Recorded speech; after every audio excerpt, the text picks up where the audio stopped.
जिस समय पर सूरज डूब रहा हो, चंद्र प्रकाशित हो रहा हो, दोनों का मेल हो रहा हो, ना तो पूरा सूरज डूबा है, ना पूरा चंद्र आया है, ना पूरा अंधेरा है, ना पूरा उजाला है, उस समय को प्रदोष काल कहा गया। उस समय को प्रदोष का समय कहा, प्रदोष काल कहा। अब कई लोग हमसे कहते हैं, गुरुजी आप हमको प्रदोष का समय बताया करो कि प्रदोष काल किसको कहते हैं, प्रदोष का समय किसको कहते हैं। अब एक बात हम आप सबसे कहना चाहते हैं, जितने लोग आस्था चैनल पर सुन रहे हैं, जितने फेसबुक यूट्यूब पर सुन रहे हैं, और जितने रेवाड़ी की इस पवित्र धरा पर कथा को सुन रहे हैं, आप सबसे एक बात कहना चाहेंगे, अगर हम समय देखकर बताएं आपको कि शाम को 6 बजे, 6:30 बजे, 6:30 पे लेकर 7:30 के बीच में ये समय है, या 5:30 से लेकर 6:30 तक का ये समय है, या हम तुमको बोल दें कि इतनी बजे ये समय प्रदोष काल का रहेगा, या इतनी बजे ये समय रहेगा, तो देखिए कभी कभी ठंड का समय आता है तो दिन जल्दी ढल जाता है, कभी कभी गर्मी का समय रहता है तो दिन बहुत लेट ढलता है। इसलिए समय की गणना से मत चलो, आप तो ये अंदाजा लगाकर रखो कि दिन ढल रहा हो, अंधेरा होना शुरू हो रहा हो, सूरज डूब रहा हो, चंद्र प्रकाशित हो रहा हो, अंधेरा अपना काम कर रहा है, सूरज ढलता जा रहा है, दिन कम होते चले जा रहा है और अंधेरा थोड़ा बढ़ते चले जा रहा है। इन दोनों का जो मिलन का समय हो, अब वो कितनी भी बजे, आप तो बस उसके मिलन का समय निकाल लो, वही समय प्रदोष काल कहलाता है, वही समय प्रदोष काल।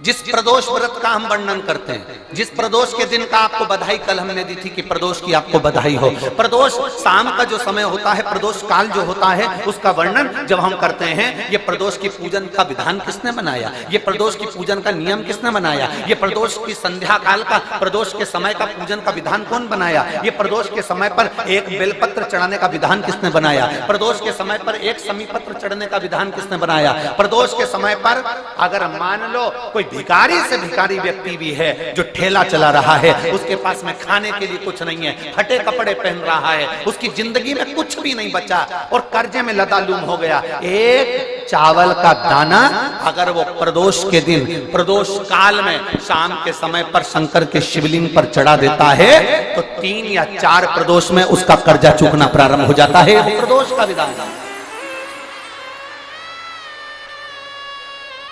इतना ये प्रदोष का वर्णन करा किसने, इतना प्रदोष की महत्वता बताई किसने, कौन करे इतना वर्णन। अगर प्रदोष की महत्वता बताने वाला कोई है, इसीलिए मेरे शंकर भगवान माता सती को लेकर कुंभज ऋषि के यहाँ, अगस्त ऋषि के यहाँ कथा सुनने के लिए गए थे, क्योंकि उनके बराबर कोई शंकर के महत्व को बता नहीं सकता और प्रदोष के महत्व को नहीं बता सकता। सती मैया को प्रदोष का महत्व बताने के लिए शंकर सती जी को लेकर कुंभज बाबा के यहाँ गए थे, अगस्त ऋषि, कि प्रदोष के महत्व को तो जानो सती, तुम प्रदोष के महत्व को तो सती जानो, तुम प्रदोष के महत्व को तो सती पहचानो कि प्रदोष का महत्व क्या होता है, प्रदोष काल का महत्व क्या होता है, प्रदोष के समय का महत्व क्या होता है।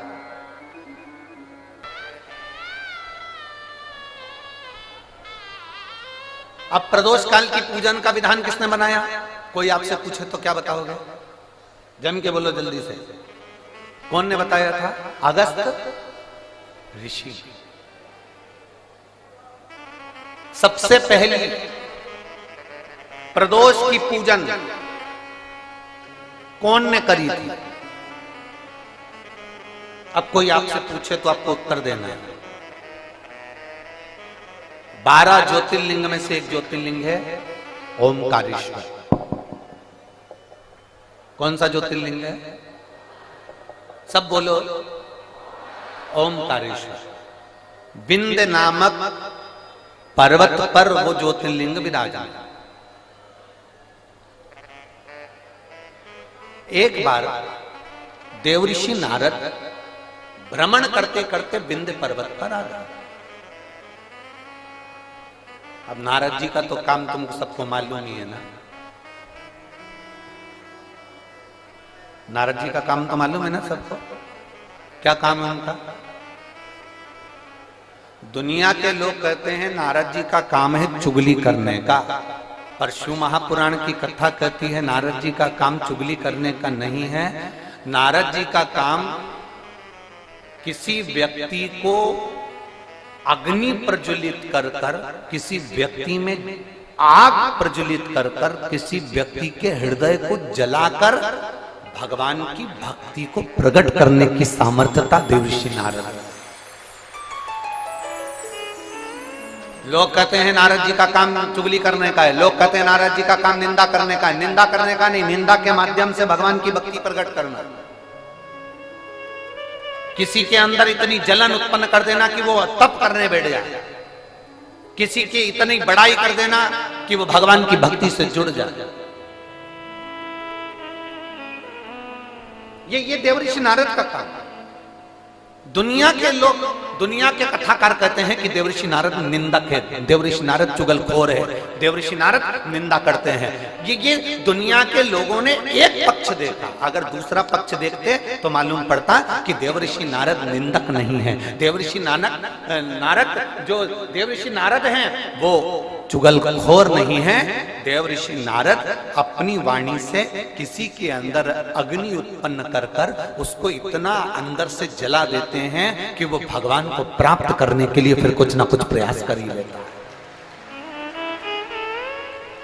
जब जब देवर्षि नारद ने निंदा करी, जब जब देवर्षि नारद ने चुगली करी, तब तब देवता को प्रकट होना पड़ा।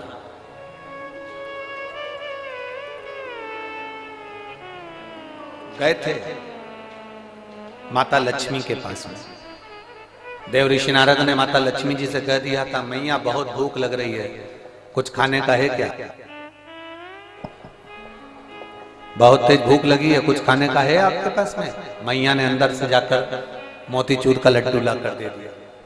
नारद जी ने जो मोतीचूर का लड्डू खाया तो नारद जी ने कह दिया, मैया लड्डू तो अनसुईया जी के घर के थे, क्या जोरदार लड्डू बनाती है मैया, तुझे तो लड्डू बनाना भी नहीं आता लक्ष्मी मैया। अब तो लक्ष्मी जी को क्रोध आ गया। इतनी देर में नारद जी पहुंच गए पार्वती जी के यहाँ। पार्वती जी के यहाँ पहुंचते से कहा, मैया भूख लग रही है, भूख बहुत तेज है। पार्वती जी अंदर गई, उन्होंने आकड़िया की रोटी, काकड़िया की साग नारद जी को दे दी। नारद जी भोजन करते से बोले, मैया रोटी तो अनसुईया जी के घर की थी, क्या रोटी बनाती है, क्या रोटी। अब पार्वती जी का हृदय जल गया। थोड़ी देर बाद नारद जी ब्रह्मा जी के यहाँ पहुंच गए। ब्रह्माणी बैठी थी, ब्रह्माणी से कहा, मैया बहुत तेज भूख लग रही है। ब्रह्माणी अंदर गई, खीर बनाकर ला कर दे दी। नारद जी बोले, मैया खीर तो अनसुईया जी के घर की थी, क्या जोरदार खीर थी। अब तो तीनों देवियां इकट्ठी हो गई। मोहल्ले की 3 माताएं अगर एक जगह पर मिल जाए तो समझ लेना कि किसी ना किसी की बुराई चालू है, किसी ना किसी की निंदा चालू है। अगर ये तीनों एक जगह पर मिल गई है ना तो जरूर किसी ना किसी की निंदा चल रही है, किसी ना किसी की बुराई चल रही है, पक्का।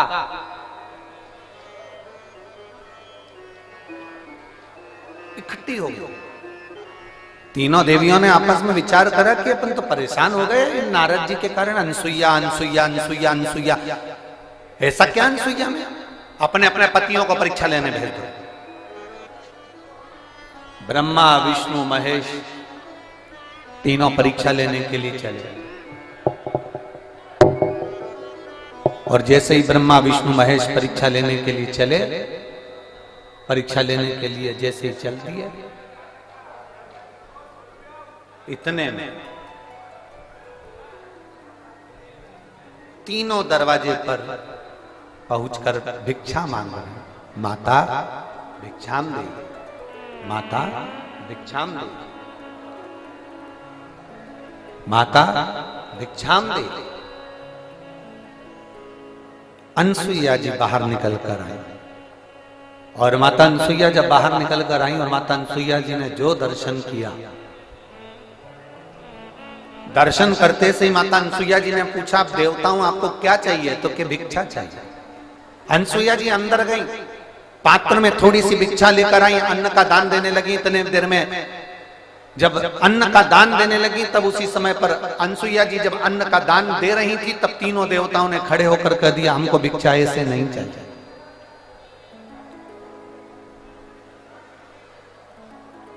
हमको ऐसी भिक्षा नहीं चाहिए।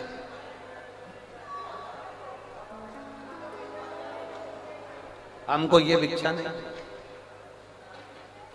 तो तुमको कैसी भिक्षा चाहिए? ब्रह्मा विष्णु महेश ने कहा, क्योंकि इनको देवियों ने कहा था कि जब भिक्षा मांगने जाना तो अनसुईया जी से कहना कि वस्त्र उतार कर भिक्षा देने के लिए, वस्त्र। अब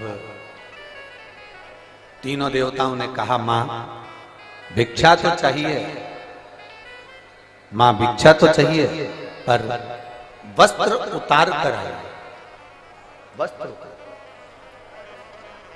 अनसुईया जी बोली कि देवताओं,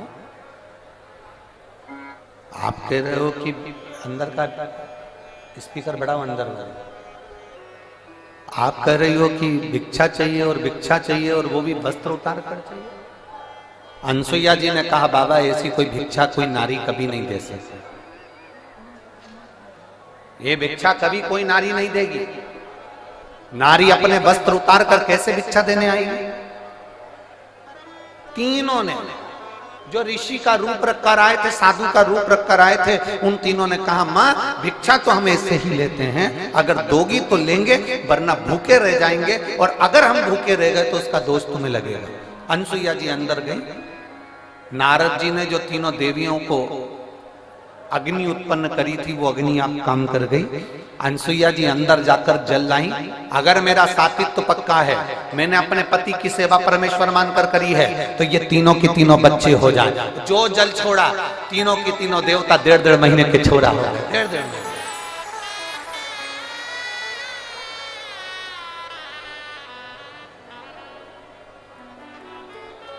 अंत ऋषि थे।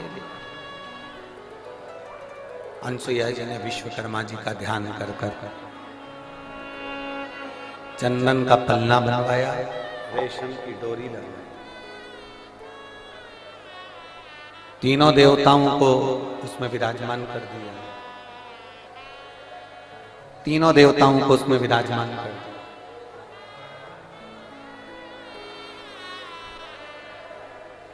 और तीनों देवता उसमें विराजमान हो गए। चंदन के पलने में रेशम की डोरी डालकर माता अनसुईया तीनों को झुला रही थी। इतने में अंतरी ऋषि का आगमन हो गया। अंतरी ऋषि ने पूछ लिया अनसुईया जी से कि ये किनके बच्चे हैं? अनसुईया जी तुरंत अंतरी ऋषि से कहती है, ये अपने बच्चे। अंतरी ऋषि ने कहा, अभी मैं स्नान करने गया था, तब तो एक भी नहीं था, और आया तो 3-3। अनसुईया जी बोली, भगवान जब देता है तो छप्पर फाड़ कर देता है।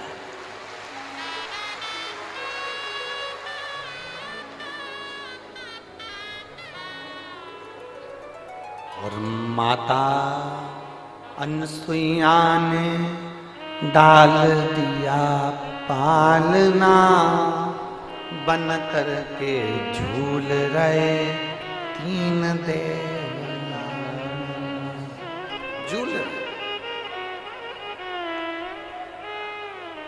अब नारद जी का काम देखिए। दुनिया के लोग कहते हैं नारद निंदा करते हैं, दुनिया के लोग कहते हैं नारद चुगली करते हैं। अगर नारद नहीं होते तो चंद्र प्रकट नहीं होते, अगर नारद नहीं होते तो दुर्वासा प्रकट नहीं होते, अगर नारद नहीं होते तो दत्तात्रेय भगवान प्रकट नहीं होते, अगर नारद नहीं होते।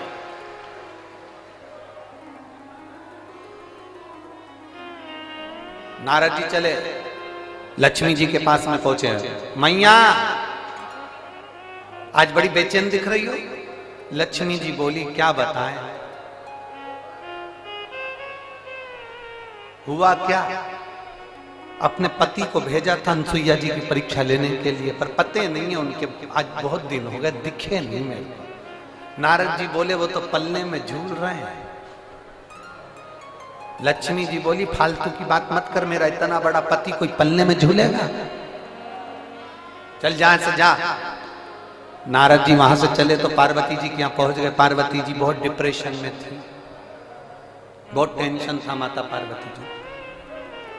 भगवान देवऋषि नारद ने पूछा, माँ आप बहुत चिंता में दिख रही हो। नारद जी बोले तो पार्वती जी बोली बहुत चिंता है, मेरी सहेलियों के कहने पर मैंने मेरे पति को परीक्षा लेने भेजा था, तो अभी तक पते नहीं है, और मेरे पति को तो कोई पकड़ भी नहीं सकता, कोई उनका किडनैप भी नहीं कर सकता, क्योंकि उनके गले में बब्बा पड़ा है। किसके बाप में दम है कि मेरे पति को पकड़ ले? दम चाहिए। मैया पल्ले में झूल रहे हैं। सरस्वती मैया से भी कह दिया पल्ले में झूल रहे हैं। तीनों देवियों ने नारद जी के चरण पकड़ लिए। नारद रुक जा, तो ये बता कि हम हमारे पति को कैसे लेकर आए। नारद जी ने कहा जैसे तुम्हारे पति मांगने गए थे वैसे तुम भी चली जाओ। तीनों ने ब्राह्मण की पत्नी का रूप लिया।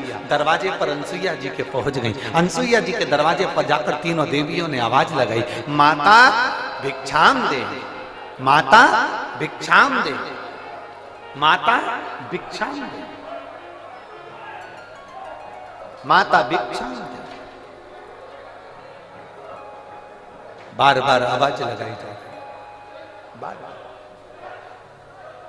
बार बार आवाज लगाई जा रही है, माता भिक्षाम दे, माता भिक्षाम दे, माता भिक्षाम दे।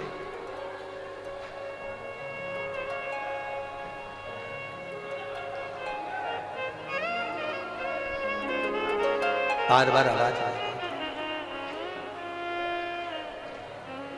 और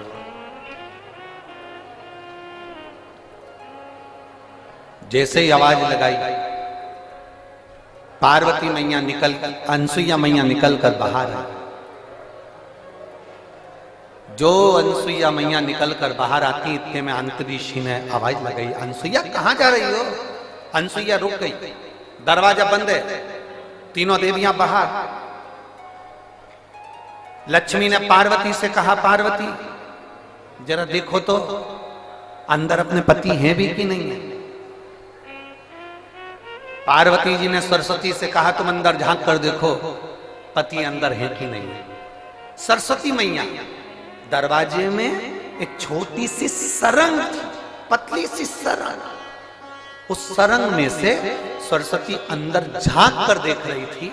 इतने में पीछे से देवऋषि नारद जी आकर बोले, मैया तुम दूसरे के घर में झांकी हो ना, आज से पृथ्वी पर जितनी माता है ना इनकी भी आदत बदल जाएगी। ये जब भी कपड़ा सुखाने ऊपर जाएगी तो पड़ोसी की छत जरूर ढाक के आएगी।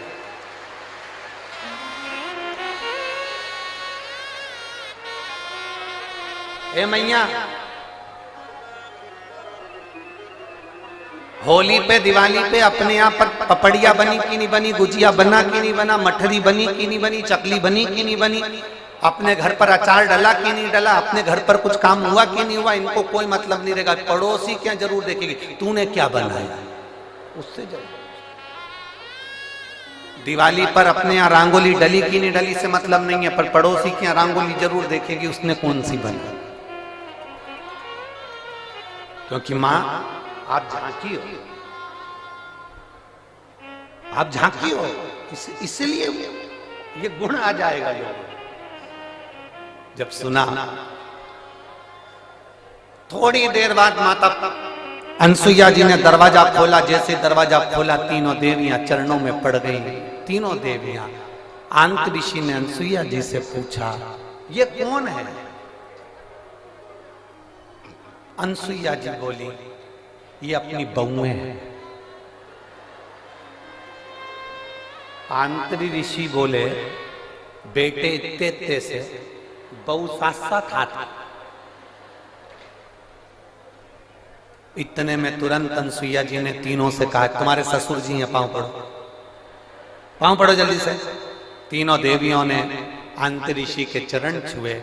आंतरी ऋषि ने अनसुईया जी का हाथ पकड़ा और एक कोने में ले जाकर पूछा अनसुईया पागल हो गई है? बेटे इतने इतने से और बहू लिया साथ साथ हाथ की। तुझ में अक्ल वकल नहीं है क्या? बिल्कुल भी। इतने से बच्चे की कोई शादी करते हैं जो इतनी बड़ी बड़ी बहुएं लेकर आ गई। इतने में अनसुईया जी बोली अपने पति से, स्वामी आजकल की बहुएं कमाता हुआ पति मिल जाता है, लेकर के अलग हो जाती हैं। हमने कैसे पाल पोस कर बड़ा करा हम जानती हैं, अब बड़ा करेगी तब मालूम पड़ेगा, ले जा।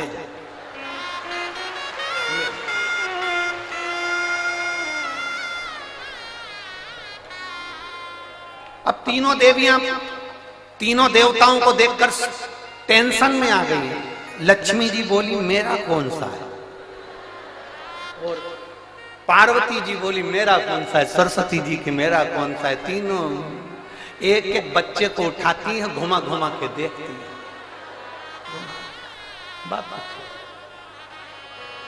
हर माल 2 रुपया, जिसका जो अंश है उठा लो।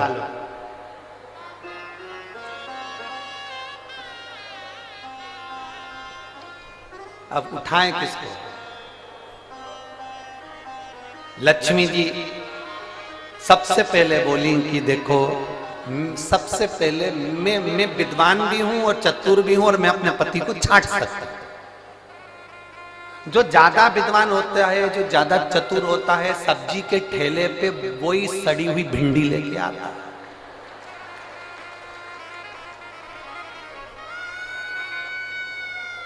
काना बैंगन जो ज्यादा समझदारी दिखाता है ना, वही लाता, वही छाट छाट के अलग अलग रखती जाएगी, रखती जाएगी, रखती जाएगी। सब्जी वाला इससे ज्यादा चतुर होता है, उसने कर रख ले तू अलग, छाट छाट के रख।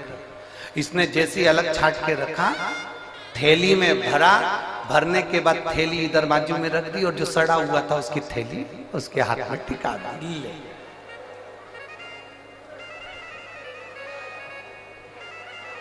लक्ष्मी जी बोली सबसे पहले मैं छाटूंगी। लक्ष्मी जी ने अपने पति को छाटा। जो छाटने बैठी लक्ष्मी जी, तो भगवान ब्रह्मा जी को उन्होंने अपनी गोदी में उठा लिया, और ब्रह्मा जी को गोदी में उठाकर बोली ये मेरे पति हैं। उनको जो हाथ में लिया, इतनी देर में तो अनसुईया जी को हंसी आ गई। अनसुईया जी को हंसी आई, उन्होंने कहा रुको, इन तीनों को वापिस सुलाओ। जमीन पर सुलाया। अनसुईया जी ने हाथ में जल लिया, अगर मेरा पतिव्रता धर्म प्रबल है, मेरा सातित्व पक्का है, तो मैं जल छोड़ती हूँ, ये तीनों के तीनों बड़े हो जाएं। तीनों बड़े हुए, उन्हीं के अंश अवतार चंद्र, दुर्वासा और दत्तात्रेय भगवान प्रकट।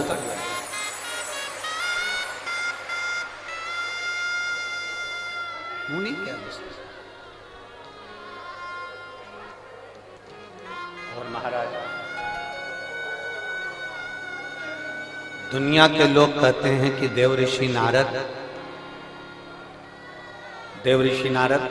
चुगली करते हैं, देव ऋषि नारद निंदा करते हैं, देव ऋषि नारद बुराई करते हैं। नहीं, देव ऋषि नारद देवता को प्रकट करने के लिए, भक्ति को प्रकट करने का कार्य करते हैं, और वो देव ऋषि नारद ने किया। भगवान देवादिदेव महादेव की अविरल भक्ति को जो धारण कर लेता है, भगवान शिव की पवित्र कथा को जो एक बार अपने जीवन में उतार लेता है, वो मनुष्य केवल एक साधारण सा मानव नहीं रहता। भगवान शंकर की अविरल भक्ति को धारण करने वाला मानव, भगवान शिव की अविरल भक्ति को अपने भीतर उतारने वाला मानव कोई साधारण नहीं है। वो स्वयं भगवान शंकर का ही एक स्वरूप, और मेरे भगवान शंकर का कोई रुद्रगण होगा जो भगवान शंकर की अविरल भक्ति को अपने भीतर उतारता होगा।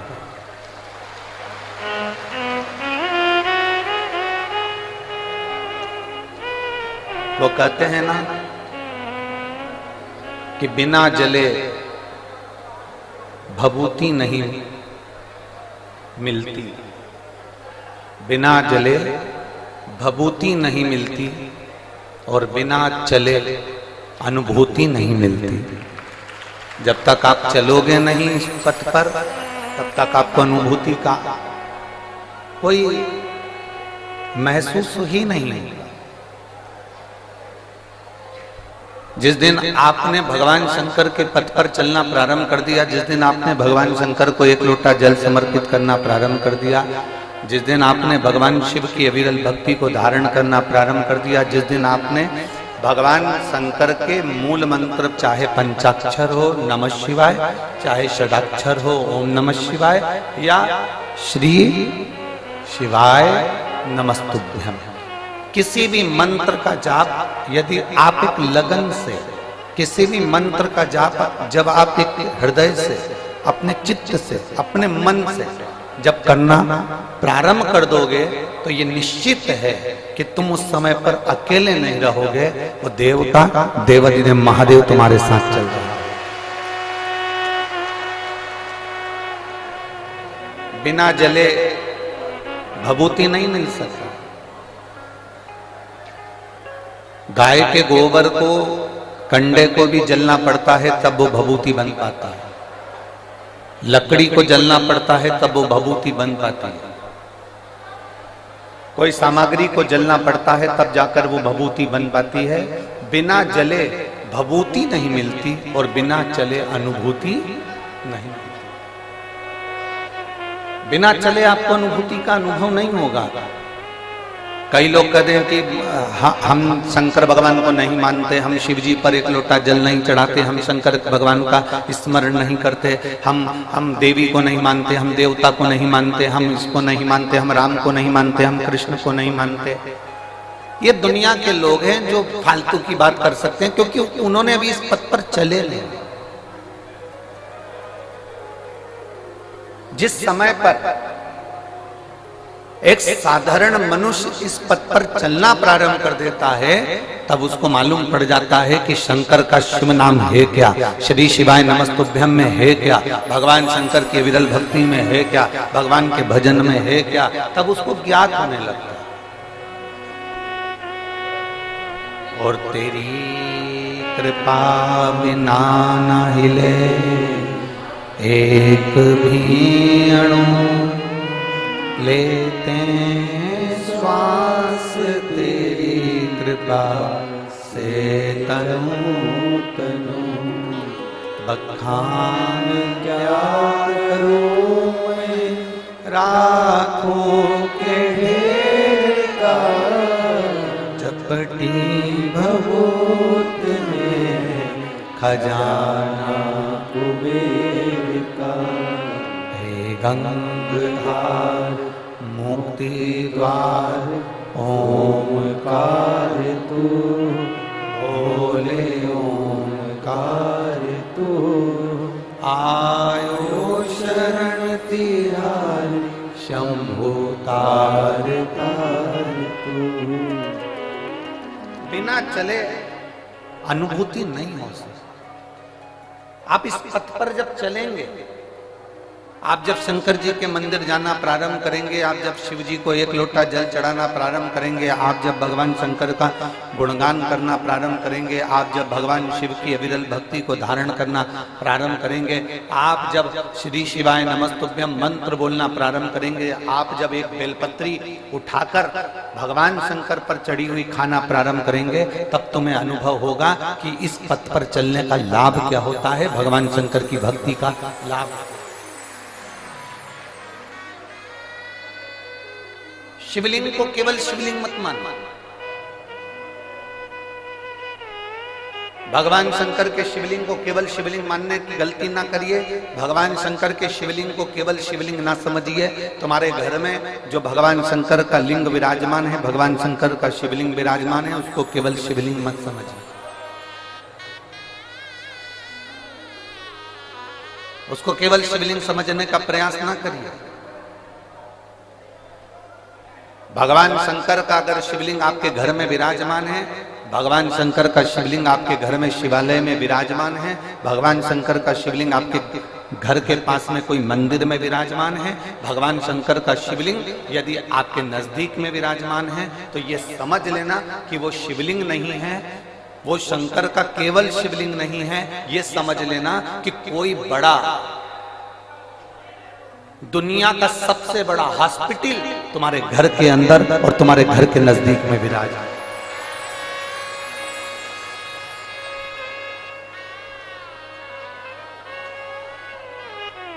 उसको केवल शिवलिंग मत समझिए, उसको केवल शंकर भगवान का शिवलिंग मत समझो, उसको यह समझिए कि वो हमारे घर में जो शंकर भगवान का शिवलिंग विराजमान है, हमारे घर में जो शंकर भगवान का शिवलिंग है वो साधारण नहीं, वो स्वयं शिव का एक प्रतिबिंब है। देखिए, आज कथा का विराम दिवस है, हम तो यही कहेंगे, हमने आज तक शिव महापुराण की कथा में जो देखा है, जो हमने अनुभव किया है, वही हम आपको बता रहे हैं कि जैसे मेहमान 15 दिन, 8 दिन, 5 दिन तुम्हारे घर में रहते हैं, वो बच्चों को कुछ नहीं देते, पर मेहमान जब जाने लगते हैं तो अपना पर्स खोलकर अपने घर के बच्चों को जरूर कुछ न कुछ देकर जाते हैं। उसी तरह मेरा देवाधिदेव महादेव कथा का विराम होता है तो कुछ न कुछ देकर जरूर जाते हैं।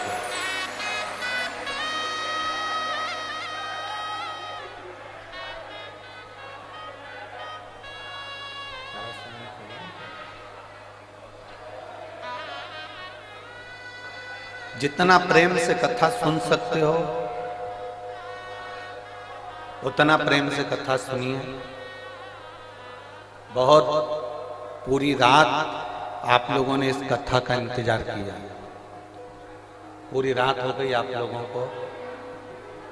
जैसे बैठे हो ना, इतनी भी जगह नहीं थी, रात्रि को जब हम आए थे यहाँ पर, इतनी भी जगह नहीं थी कि कोई अच्छे से सो सके, क्योंकि पंडाल पूरे भरे हुए थे और पूरा ग्राउंड चारों तरफ से भरा हुआ था, कोई जगह बची नहीं थी।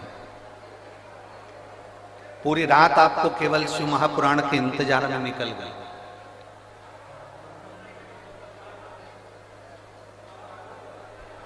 कई वीआईपी सुबेरे सुबेरे आ रहे होंगे और अंदर आने के लिए जिद कर रहे होंगे। हमारा उनसे निवेदन है, आपके चक्कर में इतने लोग जो रात भर से इंतजार कर रहे हैं, उनकी कथा ना रह जाए, उसका स्मरण अपने भीतर रखिए।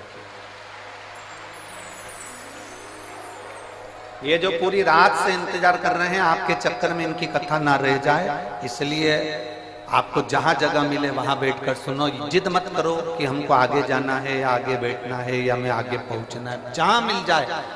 2.5 घंटे की कथा और है, बड़े प्रेम से सुन लो, और इतने प्रेम से सुन लो कि ये झोली तुम्हारी खाली ना रहे, मेरा भोलेनाथ तुम्हें भर कर पहुंचा जाए। दिल से सुनो।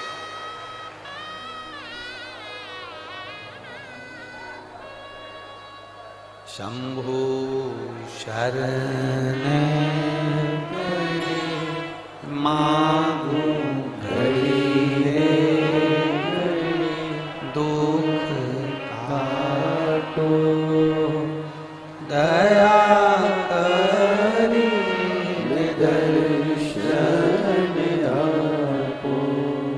शंभु शरण पड़ी मागू घड़ी रे घड़ी दुख काटो, दया करी दर्शन आपो। शिव कथा कर एक केवल शिवलिंग को शिवलिंग ना समझे।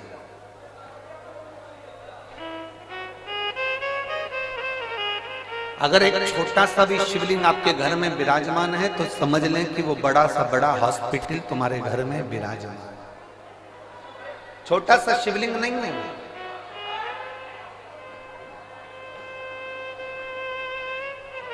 वो बहुत छोटा सा शिवलिंग नहीं, वो आपके घर में देवाधिदेव महादेव स्वयं कालाधिपति विराजमान है। बस उस शंकर को पहचानने के लिए तुम्हारे नेत्र अच्छे चाहिए।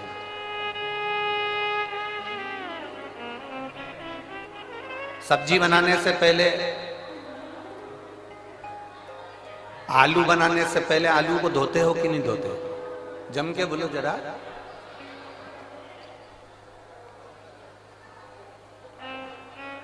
बैंगन बनाने से पहले बैंगन को धोते हो कि नहीं धोते हो? बोलते जाओ जरा जल्दी जल्दी। धोते हो। लौकी बनाने से पहले लौकी को धोते हो कि नहीं धोते हो? धोते हो ना। कपड़ा गंदा हो जाता है तो कपड़े को धोते हो कि नहीं धोते? बोलते जाओ, धोते हो। आलू गंदा हो गया तो आलू को धोया है, लौकी गंदी हो गई तो लौकी को धोया है, कपड़ा गंदा हो गया तो कपड़े को धोया है। इनको धोने के लिए पानी की जरूरत पड़ती है, पर जब ये मन गंदा हो जाता है इसको धोने के लिए पानी नहीं, सत्संग की जरूरत पड़ती है।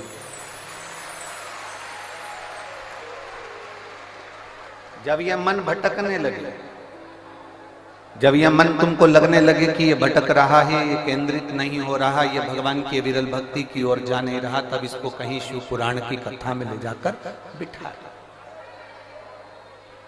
तब इस मन को भगवान शंकर की कथा में ले जाकर बिठा दो और मन को भगवान शंकर की विरल भक्ति में डुबाने का प्रयास करो। फिर यह मन भटकेगा नहीं।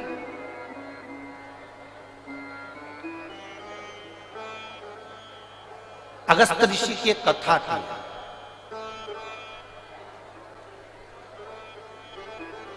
अगस्त ऋषि का एक संवाद आता है कि जिन अगस्त ऋषि को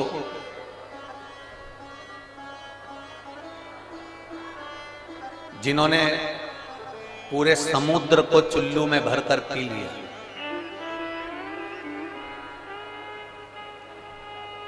जिन अगस्त बाबा के दरवाजे पर भगवान शंकर माता सती को लेकर कथा सुनने के लिए जाते हैं। रामचरितमानस में अगस्त ऋषि का संवाद आता है, स्कंद पुराण में अगस्त ऋषि का संवाद आता है, शिव महापुराण में अगस्त ऋषि का संवाद आता है, विष्णु पुराण में अगस्त ऋषि का संवाद आता है। जिन अगस्त ऋषि को कुंभज ऋषि भी कहा गया, जिनके दरवाजे पर भगवान शंकर माता सती को ले जाकर कथा सुनवाने के लिए पहुंचते हैं, वो अगस्त ऋषि का जन्म कैसे हुआ?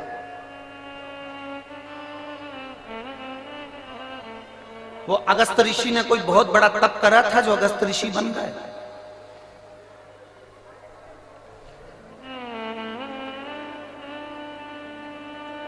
वो अगस्त ऋषि ने बहुत बड़ी तपस्या करी थी जो अगस्त ऋषि बन गए? अगस्त ऋषि का जन्म कैसे हुआ? जो भगवान शंकर को सती जी के साथ में बिठाकर कथा सुना रहे हैं, वो अगस्त ऋषि पृथ्वी पर पैदा कैसे हो गए? उनका जन्म कैसे हो गया? ऐसा कौन सा पुण्य अगस्त ऋषि ने कर दिया जो वो भगवान शंकर को कथा सुना रहे हैं? ऐसा कौन सा पुण्य अगस्त ऋषि ने कर दिया, कुंभज ऋषि ने कर दिया जो माता सती को कथा सुना रहे हैं? अगस्त ऋषि ने, कुंभज ऋषि ने ऐसा कौन सा पुण्य कर दिया जो समुद्र को चुल्लू में भरकर पी गए? अगस्त ऋषि, कुंभज ऋषि ने ऐसा कौन सा पुण्य कर दिया जिसके बल पर वो देवताओं के हित के लिए कार्य करने लगे? और जब सारे असुर, सारे राक्षस समुद्र के अंदर छुप जाते हैं तो वो समुद्र के जल को पीकर असुरों को पेट में ही मार देते हैं।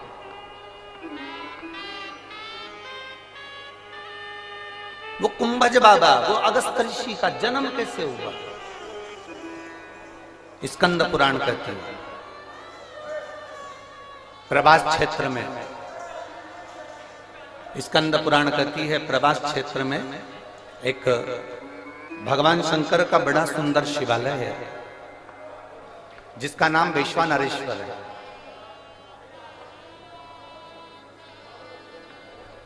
वैश्वानेश्वर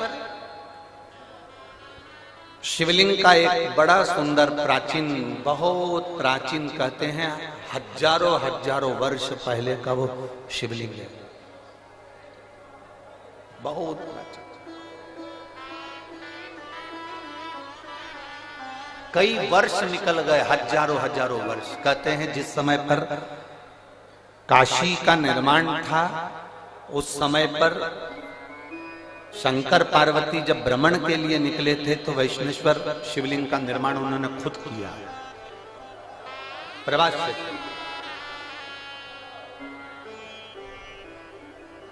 उसी शिवलिंग के मंदिर के गर्भगृह में, उस मंदिर के अंदर एक तोता रहता था, एक मिट्ठू,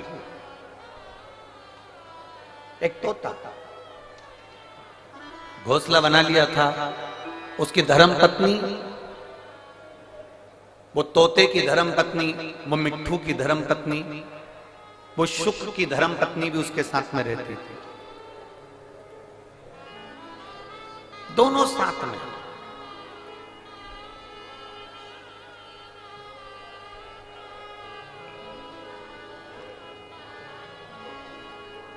रोज प्रतिदिन वो तोता, वो शुक्र, वो पक्षी उड़कर जाता, घास का एक तिनका उठाकर लाता और अपना घोंसला बनाता जाता। वो तोती, वो शुक्र की पत्नी, वो भी जाती, घास का एक तिनका उठाकर लाती और अपना घोंसला बनाती रहती। पति पत्नी ने दोनों ने मिलकर घोंसला तैयार करा, घूमते आते जाते, बस वो एक तिनका उठाकर लाते और घोंसला तैयार करते, और घोंसला तैयार करते करते करते करते उस घोंसले में रहना चालू कर दिया उन्होंने। मंदिर में एक घोंसला बना लिया, शंकर के शिवलिंग के उस मंदिर में उन्होंने घोंसला बनाया, और वो पक्षी, वो तोता अपनी पत्नी के साथ में उसमें रह रहा है। अब दोनों घूमने जाते हैं, दोनों आते हैं और वहां बैठ जाते हैं। समय बीता, दोनों के प्राण छूट गए, दोनों मर गए, दोनों के प्राण छूटे। और प्राण छूटने के बाद वो जब तोता तोती मरे, मरने के बाद यम की कैद में जब वो चढ़े, धर्मराज ने उनका निर्णय किया। धर्मराज से किसी ने कहा कि ये तोता तोती मरे हैं, ये पक्षी मरे हैं, ये पक्षी मरे हैं, तो इनका अगला जन्म किसका होगा। इतने में धर्मराज ने कहा कि इन्होंने अपनी पूरी जिंदगी अपना घोंसला बनाने में निकाल दी, अपना घर बनाने में निकाल दी, इसलिए इनको स्वर्ग नहीं मिलेगा, इनको अच्छा जन्म नहीं मिलेगा, इनको नरक फेंक दिया जाएगा। इतनी देर में वहीं से नंदी पर बैठकर मेरे देवाधिदेव महादेव निकल कर जा रहे थे, जो कालाधिपति थे।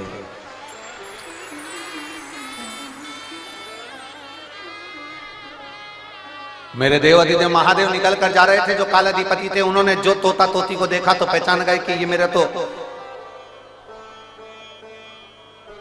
वैष्णवेश्वर, मेरे शिवलिंग के पास में इन्होंने घोंसला बनाया था, और ये मेरे शिवलिंग के आसपास में परिक्रमा करते थे। जब भी उड़कर आते थे, मेरे शंकर के मंदिर में चारों तरफ घूम के फिर अपने घोंसले में जाते थे। मंदिर में आते थे, फिर घूमते थे, फिर घोंसले में जाते थे, फिर घूमते थे, फिर घोंसले में जाते थे। ये पक्षी घूम घूम कर मेरी परिक्रमा करता था। शंकर भगवान ने कहा, यह कोई साधारण पक्षी नहीं है, इसने मेरे शिवलिंग की परिक्रमा करी है, मेरे शिवलिंग के आसपास घूमा है, इसलिए साधारण मनुष्य नहीं बनेगा, ये साधारण जीव नहीं बनेगा, ये नरक का भोग नहीं भोगेगा, ये पृथ्वी पर जाकर एक ब्राह्मण और ब्राह्मणी के रूप में जन्म लेगा, और साधारण जीव ये जन्म नहीं होगा। और महाराज, इसकी पत्नी का नाम लोपामुद्रा होगा, और ये जो पृथ्वी पर जन्म लेगा, ये साधारण मनुष्य नहीं होगा, इसका नाम अगस्त ऋषि होगा। अगस्त ऋषि। अब जरा विचार करिएगा, शंकर भगवान के शिवलिंग के ऊपर चारों तरफ घूम रहा है, तो पक्षी अगस्त ऋषि का जन्म पा लेता है।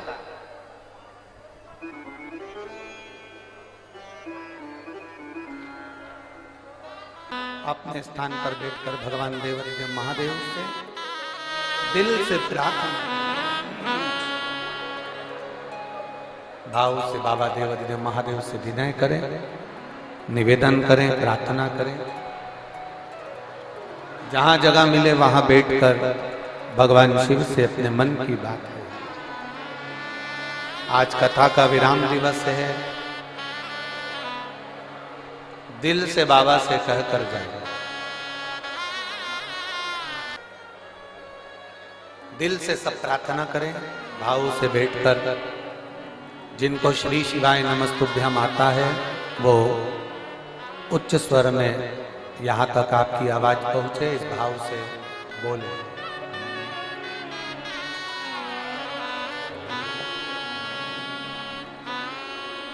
श्री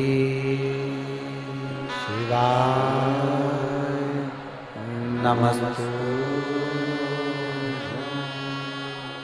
श्री शिवाय नमस्तु श्री शिवाय नमस्तु श्री शिवाय नमस्तु श्री शिवाय नमस्तु श्री शिवाय नमस्तु श्री शिवाय नमस्तु भोला सब दुख काटो ओ भोला सब दुख काटो शिव शंकर जपो तेरी माला भोले बाबा जपो तेरी माला भोला सब दुख काटो हमारा ओ भोला सब दुख काटो हमारा वेश मंगल मंगलकारी वेश मंगल मंगलकारी शमशान वासी हमारा शमशान वासी हमारा ओ भोला सब दुख काटो हमारा ओ भोला सब दुख काटो हमारा। शिव कथा कह रही है, भगवान शंकर का संवाद कर रहा है, शिव महापुराण की कथा कर रही है। देवऋषि नारद विंध्य पर्वत के पास में जाकर कहते हैं, विंध्य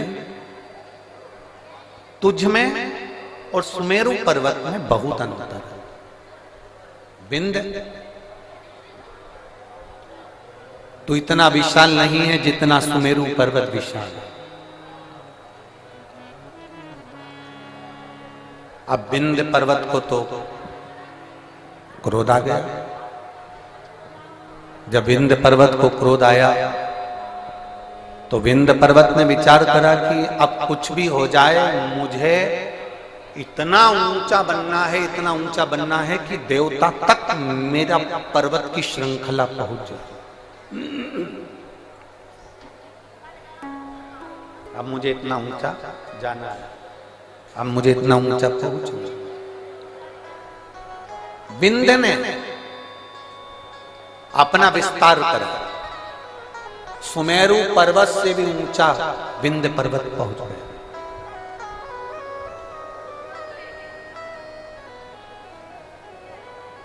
सूर्य के अश्व चलते चलते थोड़ा अंधेरा हो रहा था। सूर्य अपना प्रकाश कम कर रहे थे और उस समय पर जाकर सूर्य के अश्व को विंध्य पर्वत के घोड़ों ने, विंध्य पर्वत के शिखर ने सूर्य के घोड़ों को रोक दिया, अश्व को रोक दिया। बहुत सावधानी से सुनना, ये कथा अभी तक हमारे मुखाग्रविंद पर कभी नहीं आई, परंतु ये प्रदोष की सबसे पहली पूजन, प्रदोष काल में सबसे पहली पूजन प्रदोष की कौन ने करी थी और कब करी गई थी, वो कथा चल रही। यदि कोई आपसे पूछेगा तो आप भी बता सकते हो कि हमने ये कथा ऐसे ऐसे प्रदोष की श्रवण की।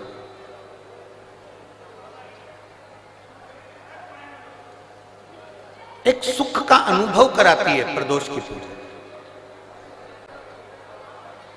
एक पत्र है, देखिए।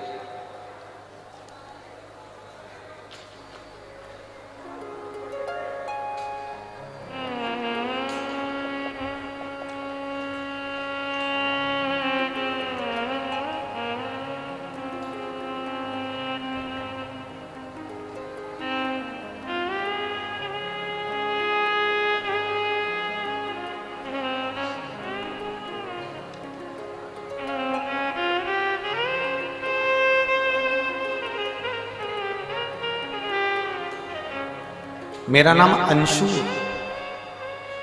मैं अंशु हूं। मैं गाजियाबाद उत्तर प्रदेश की रहने वाली हूं। कहीं बैठी हो तो हाथ हिला सकती हूं। मेरा नाम अंशु है, आशु है। मैं गाजियाबाद उत्तर प्रदेश की रहने वाली हूं। कहीं बैठी हो तो हाथ हिला सकती हूं। उत्तर प्रदेश गाजियाबाद से आई हूं।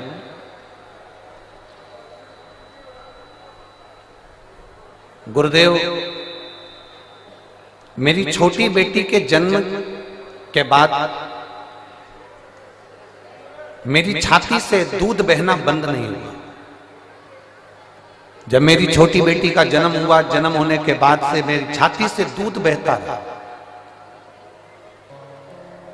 ऐसा कोई डॉक्टर नहीं जिसका हमने इलाज नहीं करवाया, पर वो दूध बहना बंद नहीं हो रहा था, लगातार दूध बहता ही जा रहा था। अब 1 महीना, 2 महीना, 4 महीना, 6 महीना, 8 महीना, 10 महीना इंतजार करा, पर दूध बहना बंद ही नहीं हुआ। तब हमने दिल्ली के एम्स हॉस्पिटल में जांच कराई और जांच में मालूम पड़ा कि मेरी छाती में कैंसर हो गया और मुझे कैंसर बता दिया गया और सर में ब्रेन ट्यूमर बता दिया गया।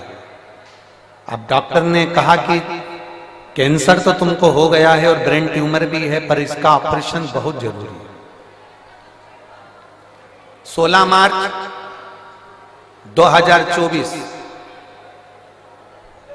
ऑपरेशन की तारीख दी गई। आज कौन सी मार्च चल रही है? जम के बोलिए। 23 मार्च 2024। 16 मार्च 2024 ऑपरेशन की तारीख दी गई और जैसे ही हमको 1 महीने बाद की जो तारीख दी गई, हम जब फरवरी में उनको दिखाए तो उन्होंने हमको 16 मार्च 2024 की तारीख दी और 1 महीना हमको दिया गया कि ये ब्रेन ट्यूमर का और कैंसर का ऑपरेशन सर्जरी आपको कराना है। हम दिल्ली के एम्स हॉस्पिटल से वापिस आ गए, घर गए। घर पर जाकर हमारे परिवार वालों ने कहा, अपन हॉस्पिटल में तो दिखा कर आ गए, अब एक काम करते हैं कि अपन सब लोग मिलकर सीहोर चलते हैं और कुबरेश्वर बाबा की वहां कंकर शंकर की पूजन करेंगे, वहां से अपन मांगकर रुद्राक्ष ले आएंगे। गुरुदेव, उस समय पर रुद्राक्ष मिल रहा था। केवल रुद्राक्ष वितरण बंद होने में 2 दिन रह गए थे, तभी हम सीहोर पहुंच गए और वहां से हमने कंकर शंकर की पूजन कर कर वहां से रुद्राक्ष ले लिया। रुद्राक्ष लेकर हम घर आ गए। 20 दिन लगातार उस रुद्राक्ष को पानी में गलाया, शिवजी को चढ़ाया और उस पानी को पीना प्रारंभ करा। एक बेलपत्री शंकर जी को चढ़ी हुई खाना प्रारंभ किया। शंकर जी के मंदिर में झाड़ू पोछा लगाना प्रारंभ किया। दूसरी बार हम एम्स के हॉस्पिटल में 16 मार्च के दिन ऑपरेशन के लिए हम दिल्ली पहुंच गए। हम दिल्ली जब 16 मार्च के दिन ऑपरेशन के लिए गए, हमारी वापिस जांचें प्रारंभ हुई और जांच प्रारंभ होते से हमने बाबा से बस प्रार्थना करी थी, बाबा अगर मेरी रिपोर्ट नील आ जाएगी ना, मेरा ऑपरेशन नहीं होगा ना, तो जहां भी तेरी कथा होगी मैं वहां पहुंच जाऊंगी। बाबा की ऐसी कृपा हुई गुरुदेव। हम एम्स हॉस्पिटल में पहुंचे 16 मार्च के दिन। एम्स हॉस्पिटल में हमें ऑपरेशन की तारीख दी गई और हम जांच कराने के लिए जैसे ही अंदर गए, डॉक्टर ने हमारी रिपोर्ट देखकर आश्चर्य में पड़ गया कि तुम्हारा कैंसर तुम्हारे शरीर में नहीं है और तुम्हारा कैंसर समाप्त हो चुका है। मैं बाबा को नमन करने के लिए यहाँ पर आई हूँ। मेरे बाबा ने मुझे बचा लिया और मेरे शरीर में कैंसर नहीं निकला। जिस डॉक्टर ने मुझे कैंसर बताया था उसी ने बाद में मना कर दिया। मैं बाबा को धन्यवाद देने। कहीं बैठी हैं क्या? अगर कहीं बैठी हो, आशु नाम है इनका, गाजियाबाद उत्तर प्रदेश की रहने वाली हैं, जिनका मोबाइल नंबर ये है।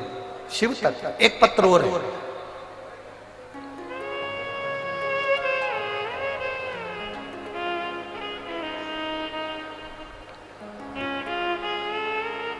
प्रियंका, जिला बिजनौर, ग्राम झीरन के रहने वाली हूं। प्रियंका जी कहीं बैठी हो तो हाथ हिला सकती हैं। प्रियंका, मेरा नाम प्रियंका है, मैं जिला बिजनौर, ग्राम झीरन की रहने वाली हूं। कहीं बैठी हो तो हाथ हिलाइए। आप ही हैं? श्री शिवाय नमस्ते। मेरा पुत्र यथार्थ, जिसकी उम्र 7.5 वर्ष का है, आया हुआ है क्या बेटा? आया?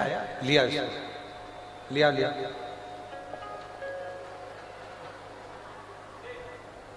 मेरा पुत्र यथार्थ 7.5 वर्ष का है। 6 मार्च 2023 को अचानक स्कूल में इसको उल्टी होने लगी और स्कूल में जब उल्टी होने लगी तो हमने नजदीक के हॉस्पिटल में भर्ती कराया। जांच में पता लगा कि बच्चे की पित्त की थैली में पथरी है और हम पेन क्रिया में सूजन है, जिसके कारण बच्चे को पेन क्रिया का अटैक हुआ है। यह देखते हुए हमने डॉक्टर को बच्चे को देहरादून हायर सेंटर के लिए रेफर कर दिया। जब देहरादून के हार्ट सेंटर में हम बच्चे को लेकर पहुंचे, 15 दिन इलाज करने के बाद छुट्टी करके घर भेज दिया। तब 7 दिन के बाद बच्चे को सीधे पांव में, सीधी टांग में बहुत भयंकर दर्द उठा। जब सीधी टांग में दर्द उठा, हम बच्चे को लेकर देहरादून उसी अस्पताल में पहुंचे। दोबारा जांच करने पर पता चला कि बच्चे को ब्लड कैंसर हो गया है।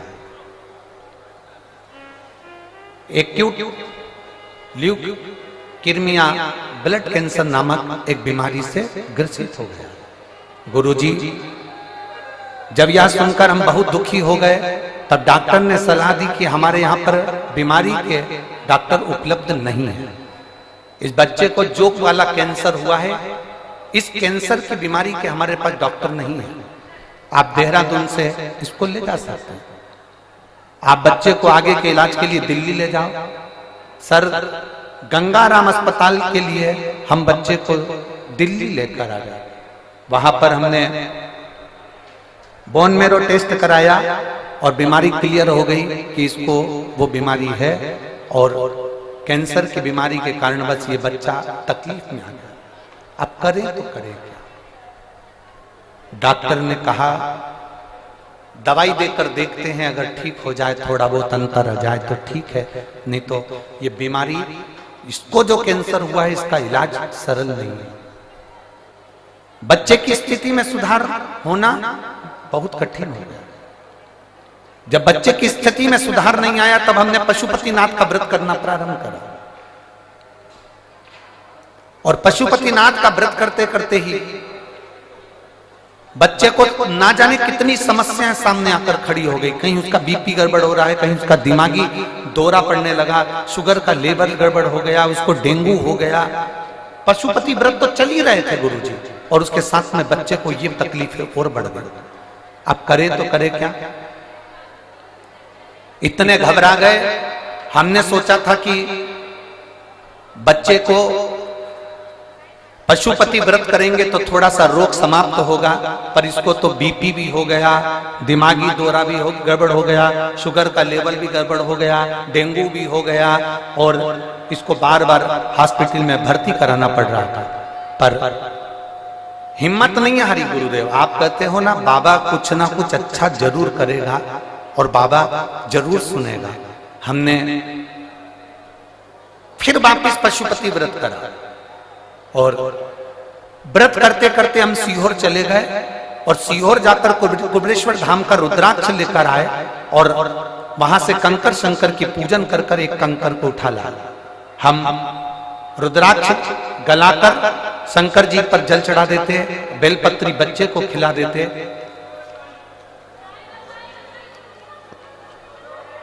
बाबा को उस बच्चे को खिला देते और ऐसी कृपा बाबा की हुई कि अब बच्चे को आराम लगना प्रारंभ हुआ और मेरा बच्चा ठीक होना प्रारंभ हुआ। गुरुदेव बाबा की कृपा से बाबा ने ठीक करा है और एक बेलपत्र अगर व्यासपीठ की मिलेगी तो मेरा बच्चा और भी ठीक होगा। ये मैं बाबा से प्रार्थना करने आया। शिव तत्व है और खाली ना जाता कोई कर से तुम्हारे, खाली न जाता कोई दर से तुम्हारे। मैं भी खड़ी हो नदी बाहे पसारे, अपने हृदय से लगा लो गिरा जा रहा हूँ, उठा लो भोले अपने दर से अब तो ना डालो, गिरा जा रहा हूँ, उठा लो।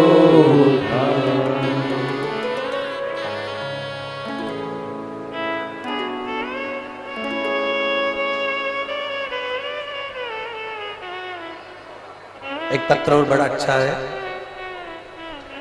शहर चरखी, दादरी, जिला दादरी, हरियाणा।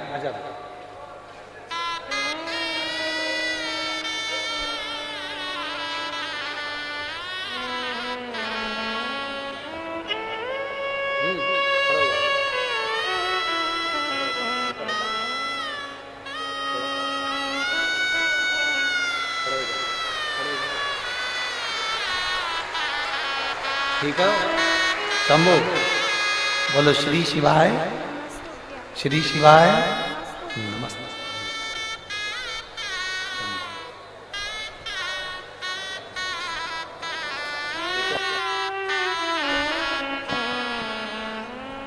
पहले से आराम है।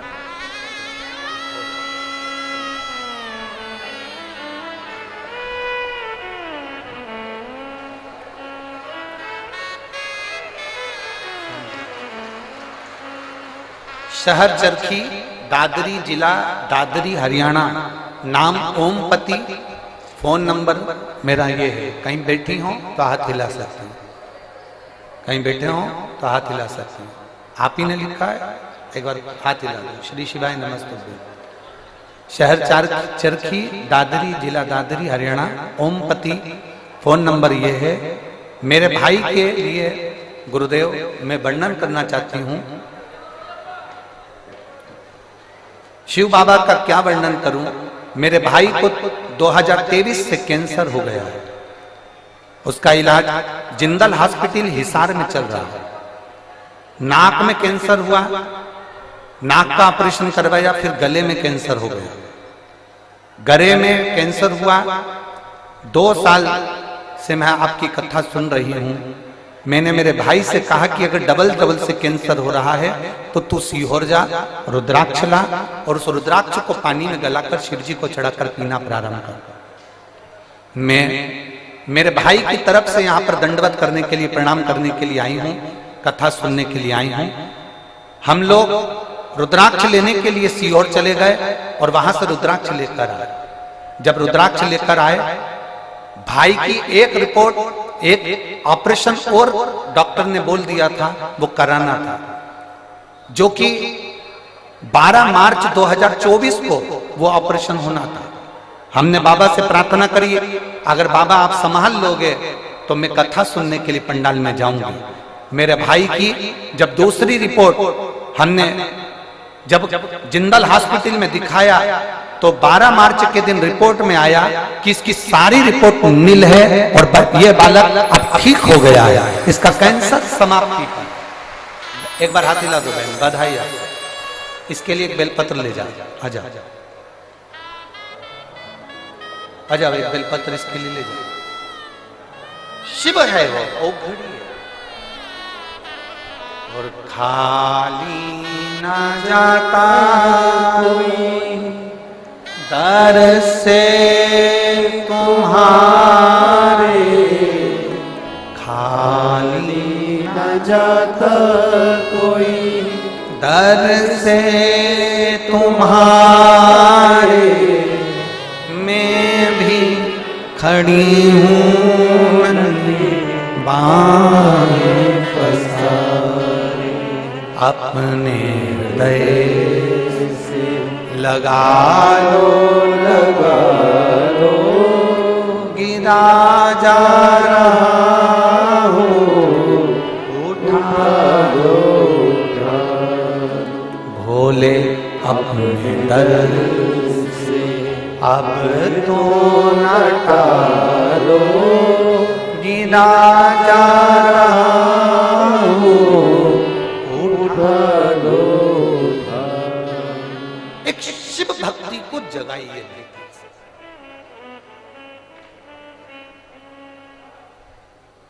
एक लोटा जल सारी समस्या का हल है। जिस दिन विश्वास से, भरोसे से, दृढ़ता से आप शंकर जी के मंदिर में एक लोटा जल चढ़ाने लगोगे,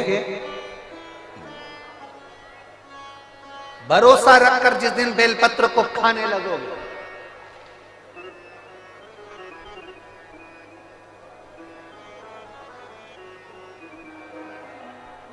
जिस दिन बेलपत्र को खाने लगोगे, भरोसा रखकर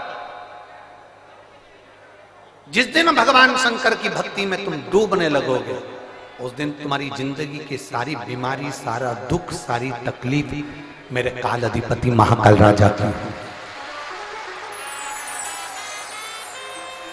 तुम्हारे जीवन का सारा दुख वो काल अधिपति महाकाल मेरे कुबेर भंडारी, मेरे कुबेरेश्वर महादेव का हो।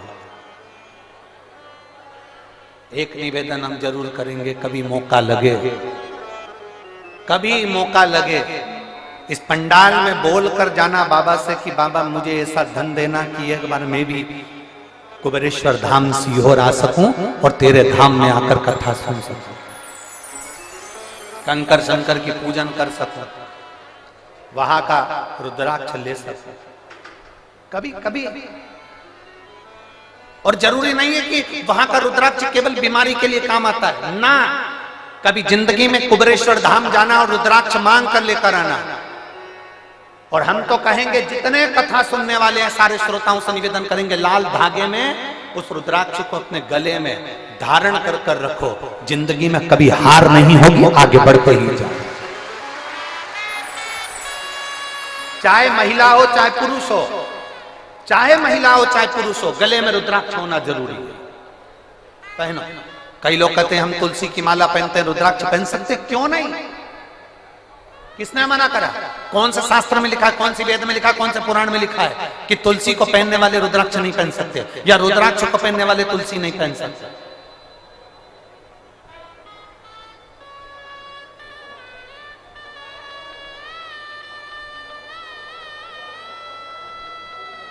तुलसी यदि नरक से छुड़ाकर वैकुंठ भेज सकती है, तो रुद्राक्ष रोग से मुक्त कराकर तुम्हें अपने हॉस्पिटल से घर भेज सकता है।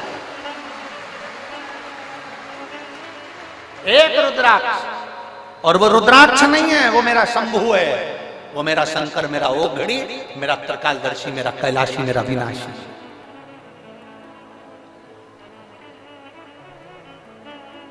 कई लोग कहते हैं गुरुजी अभी आपके यहाँ पर रुद्राक्ष उत्सव हुआ, अभी आपके यहाँ पर 26 तारीख को सुबह 10 बजे महादेव की होली है, आप हमेशा भक्तों को वहां बुलाते रहते हैं। हमारा तो निवेदन है किसी बहाने से आओ, चाहे तुम 26 तारीख को होली खेलने के बहाने आओ, चाहे तुम रुद्राक्ष उत्सव के बहाने आओ, और मेरे बाबा के दरवाजे पर एक बार आकर तो देखो। 3 महीने में झोला खाली नहीं करना पड़ेगा वापिस।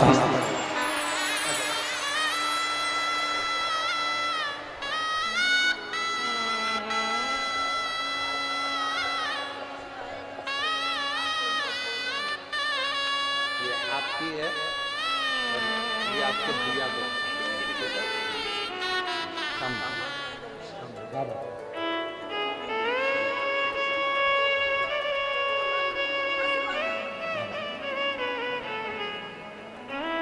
एक बार आप किसी भी बहाने से पर कुबेर भंडारी के दरवाजे पर आओ।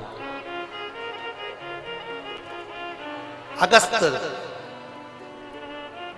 बाबा तो काशी में निवास कर रहे हैं, देवऋषि नारद ने लगा दिया, विंध्याचल पर्वत ने अपनी आकृति बढ़ाई, सुमेरु से ऊंचा होने के लिए सूर्य नारायण भगवान का रथ रुक गया। दिन ढल रहा था, अंधेरा हो रहा था, उसी समय पर सूर्य के रथ रुक गया। समझ में नहीं आ रहा सूर्य देवता को करूं क्या।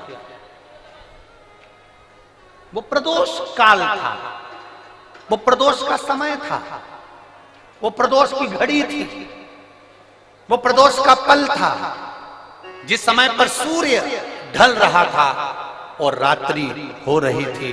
दोनों का मिलन होते समय अश्व रुक गए। विंध्य पर्वत ने सूर्य के अश्वों को रोक दिया, आगे नहीं बढ़ पा रहे थे। सूर्य करे क्या? तब सूर्य देवता ने एक बच्चे का रूप रख लिया।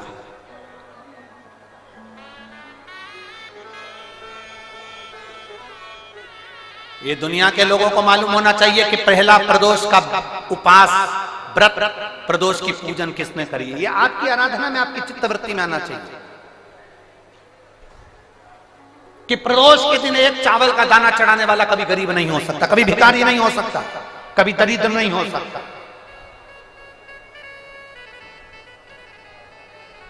जब तक मालूम नहीं हो ना, तब तक आप भटको। और जिस दिन तुम्हारा विश्वास शिव महापुराण पर हो जाए ना, जिस दिन तुम्हारा विश्वास शंकर जी की कथा पर हो जाए, और इतनी लाखों की संख्या में आप लोग आए हो, लाखों की संख्या में आप लोग आए हो, और करोड़ों की संख्या में लोग टीवी पर कथा सुन रहे हैं, करोड़ों की संख्या में, देश और विदेश में। एक निवेदन करूंगा, पूरे जितने चैनल वाले कथा सुन रहे हैं और जितने यहां कथा सुन रहे हैं, अगर शंकर की कथा पर विश्वास है ना, बाबा की कथा पर अगर भरोसा है, एक लोटा जल और एक बेलपत्री पर भरोसा है, प्रदोष काल में लगाए गए घी के दिए पर भरोसा है, बेलपत्री के वृक्ष के नीचे लगाए गए दिए पर भरोसा है, एक चावल के दाने पर अगर भरोसा है ना, तो ये विश्वास के साथ कहता हूं 6 महीना, 8 महीना, साल, 2 साल में आपके पास में बाबा इतना भंडार भर देगा कि आप भी शिव महापुराण के यजमान बनोगे। आप भी ये शिवपुराण का हम सुनील जी को धन्यवाद दे रहे थे कल में कि सुनील जी, और सुनील जी कह रहे थे गुरु जी ऐसा आशीर्वाद दे दो कि हर साल 2 साल में कथा करवाते रहे। हमने सुनील जी से कहा, सुनील जी शंकर भगवान की कथा का सबसे बड़ा एक फल है और एक नियम है कि जो इस कथा को करवा लेता है ना, वो लाइन लगाकर फिर खड़ा हो जाता है कि एक कथा हमें वापिस मिले। ये नियम है इस कथा।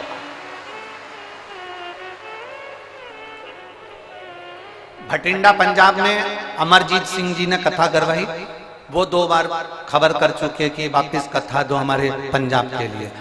अभी कथा कर आए सिरसा तारा बाबा की कुटिया में, वहां कांडा परिवार ने कथा करवाई, उन्होंने फिर आकर कह दिया कथा दीजिए।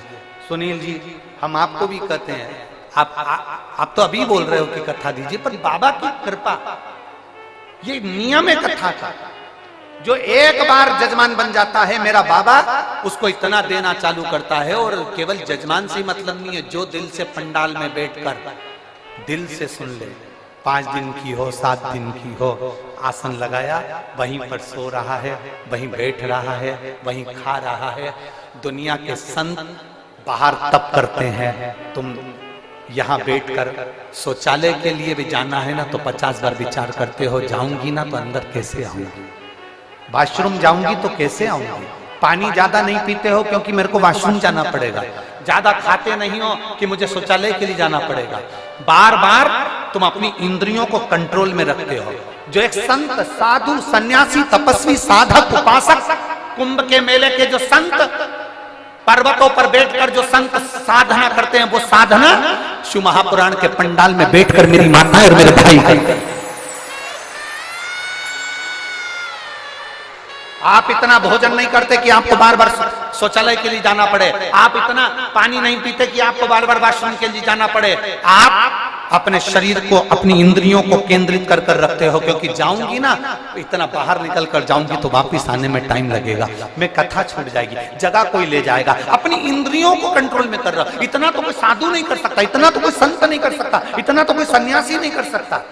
संत, साधु, सन्यासी, तपस्वी, कई वक्ता, कथाकार जिनसे एसी के रूम नहीं छूटते, जिनसे 4 व्हीलर गाड़ियां नहीं छूटती, वो भी इतना सन्यासी का जीवन नहीं जी सकते जितना आप जी रहे हो, जितना आप जी रहे हो।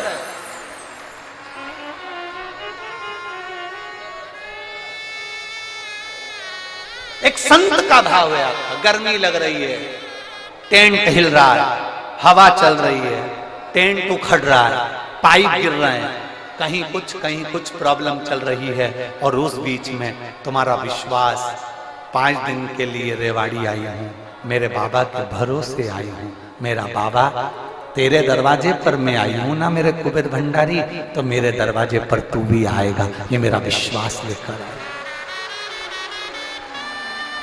ये मेरा विश्वास। और हो भरोसा दृढ़,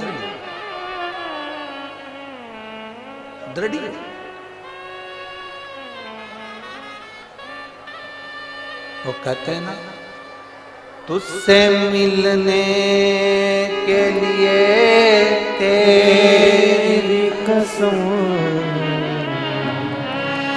ये मेरे बाबा से मिलने का ये केंद्र बिंदु है शिव पुराण की कथा। ओम मेरे भोले तेरा सहारा है, मेरे भोले तेरा सहारा है, मेरी नैया का तू किनारा है, मेरी नैया का तू किनारा। तुम्हारे नजदीक में जब कथा हो चले जाना उसकी चौखट पर, 5 दिन 7 दिन पड़े हुए उसके दरवाजे पर, तारने वाला हो, और फिर कहेंगे खाली नहीं जाओ, खाली नहीं, खाली जा ही नहीं सकता। अगर खाली गए होते तो ये इतने सारे पत्थरों का ढेर नहीं लगता जो अंदर भरे पड़े। एक पत्र है, देखिए,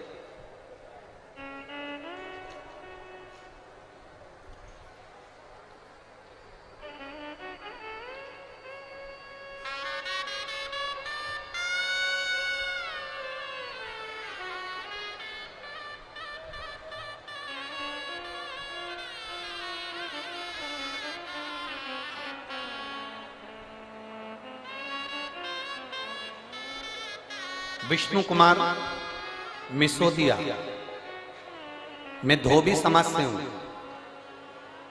पत्नी पिंकी देवी नीम का थाना राजस्थान से आया। कहीं बैठे हो तो हाथ हिला सकते हैं, हाथ हिलाओ एक बार।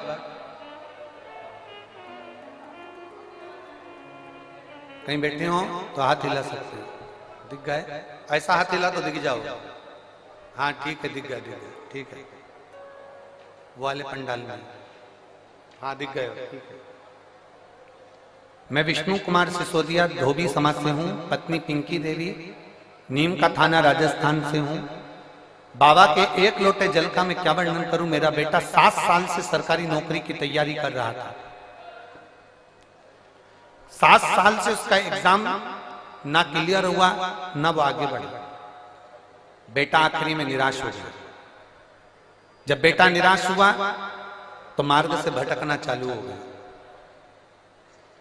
तब मैंने अपने बच्चे से कहा कि तू सीहोर वाला महाराज कथा कहता है, आस्था चैनल पर आती है, उसकी कथा सुना कर। मेरा बेटा कहता है ऐसे तो ढेर सारे महाराज आते हैं कथा कहने वाले, महाराजों का तो काम ही है कथा कहना, उनकी कथा से क्या करना, तू कथा तो सुन। मेरे बेटे ने पहली बार कथा सुनना प्रारंभ करा। 7 साल से एग्जाम दे रहा है पर किसी में क्लियर नहीं हुआ। तब मेरे बेटे ने आपकी कथा पर भरोसा कर कर शंकर जी के मंदिर में 1 लोटा जल चढ़ाना प्रारंभ करा।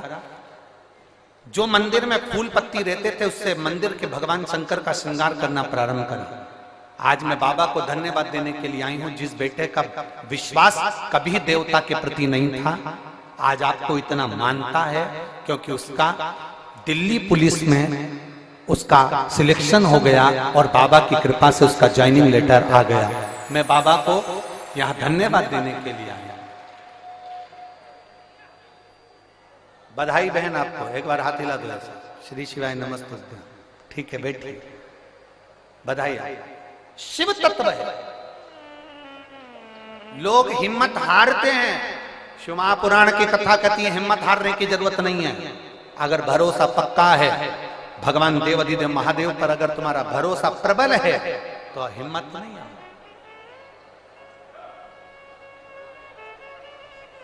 क्यों हिम्मत?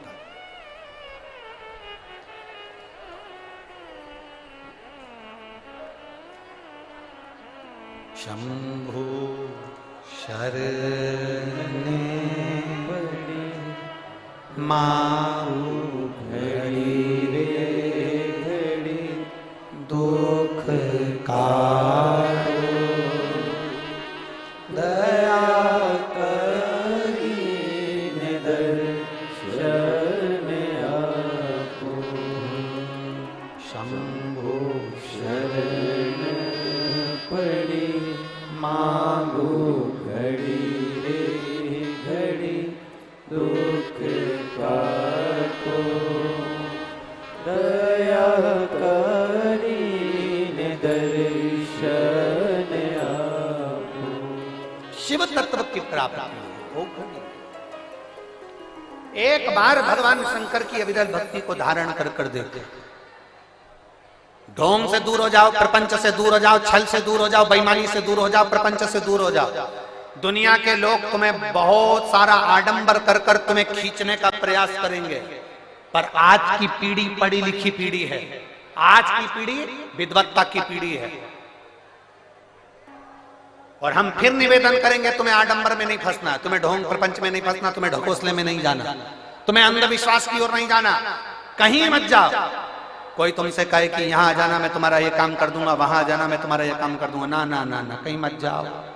तुम तो अपने घर के नजदीक में जो शिवालय है, तुम्हारे घर के पास में जो शंकर का मंदिर है, तुम तो वहां जाओ। 1 लोटा जल चढ़ाओ, गुआरी लगाओ, झाड़ू लगाओ, सेवा करो, अर्चना करो। और जिस दिन मेरा कुबेर भंडारी तुम्हारी झोली भर दे, उस दिन तुम कुबेरेश्वर धाम आ जाना। ये बात कृपा करे हो।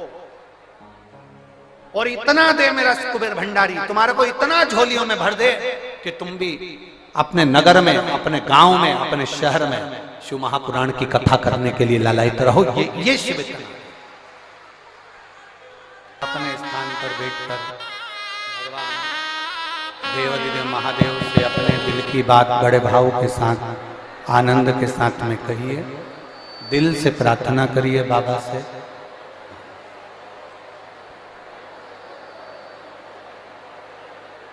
जहाँ जगह मिले वहाँ बैठकर भगवान शिव से अपने मन की बात भाव के साथ बैठकर बोलिए।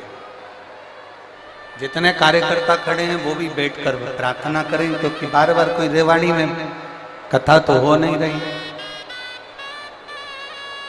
बाबा ने मौका दिया है, बैठकर प्रार्थना करें। विनय कर।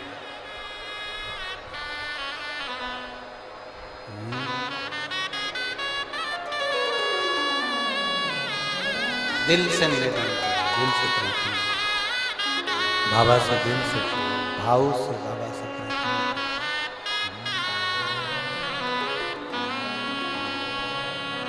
श्री शिवाय नमस्तुभ्यं। श्री शिवाय नमस्तुभ्यं। श्री शिवाय नमस्तुभ्यं। श्री शिवाय नमस्तुभ्यं। श्री शिवाय नमस्तुभ्यं। भोला सब दुख काटो हमारा, ओ भोला सब दुख काटो हमारा।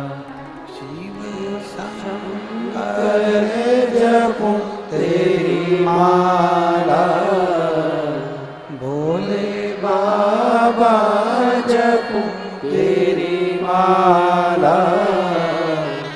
भोला सब दुख काटो हमारा, ओ भोला सब दुख काटो हमारा। वेश मंगल मंगलकारी, वेश मंगल मंगलकारी। शमशान वासी हमारा, शमशान वासी हमारा। ओ भोला सब दुख काटो हमारा, ओ भोला सब दुख काटो हमारा। शिव कथा कर रही है, भगवान शंकर का संवाद कर रहा है, शिव महापुराण की कथा कर रही है, भगवान देवाधिदेव महादेव का चरित्र कर रहा है। विंध्य ने सूर्य भगवान जब अस्त हो रहे हैं, अंधेरा छा रहा है, प्रकाश कम हो रहा है, तब विंध्य ने अश्व को रोका और सूर्य नारायण बालक का रूप रखकर काशी चले। एक बच्चे का रूप रखकर भगवान, एक बच्चे का रूप रखकर काशी में चले गए, जहां पर अगस्त ऋषि बैठकर भगवान शंकर की आराधना कर रहे हैं।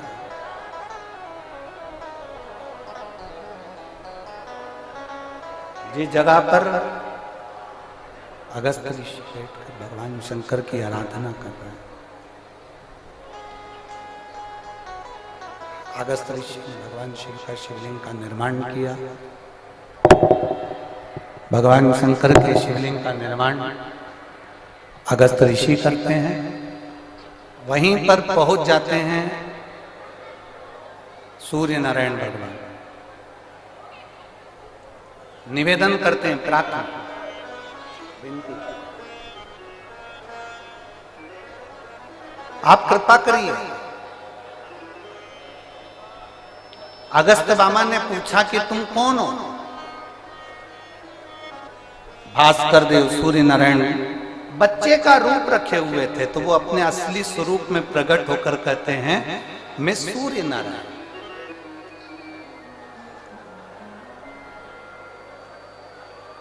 ना तो मैं प्रकाशित हो रहा हूं और ना मैं डूब रहा हूं, एक एक प्रदोष का समय, प्रदोष काल में मुझे अटका दिया उस विंध्य ने। आप कृपा करिए। अगस्त ऋषि ने कहा कि तुम एक काम करो सूर्यदेव, तुम पार्थिव शिवलिंग का निर्माण कर कर पूजन करो, व्रत करो, एक अक्षत, एक बेलपत्र, एक शमी पत्र तुम्हारी उलझन को समाप्त कर दे। मेरी जीजियों, प्रदोष का इंतजार भी मत करा करो कि प्रदोष का दिन आएगा या प्रदोष का दिन आएगा तो हम गला पकड़ रहा है बाबा। प्रदोष का दिन आएगा तो हम भगवान शंकर को प्रदोष के समय में, शाम के समय पर हम बेलपत्र, शमी पत्र, चावल समर्पित करेंगे। आप तो प्रयास करा करो। कभी अगर मौका मिल जाए तो प्रदोष काल में, प्रदोष के समय पर एकांतेश्वर शिवलिंग मिल जाए, कहीं एकांत में कोई शंकर भगवान का शिवलिंग मिल जाए, एक बेलपत्र लो, उसके ऊपर एक शमी पत्र रख लो, एक चावल का दाना रख लो, अपने मन की बात बाबा से कहकर श्री शिवाय नमस्तुभ्यम बोलकर शंकर भगवान की अशोक सुंदरी वाली जगह पर स्पर्श कराकर वही शमी पत्र, वही अक्षत का दाना, वही बेलपत्र शंकर भगवान के शिवलिंग पर उसको समर्पित कर दो। समर्पित करते समय ये जो डंडी का मुख है, ये जहां जलाधारी होती है, पानी बहता है, उस ओर डंडी का मुख होना चाहिए। जिधर पानी बह रहा है उधर से करो।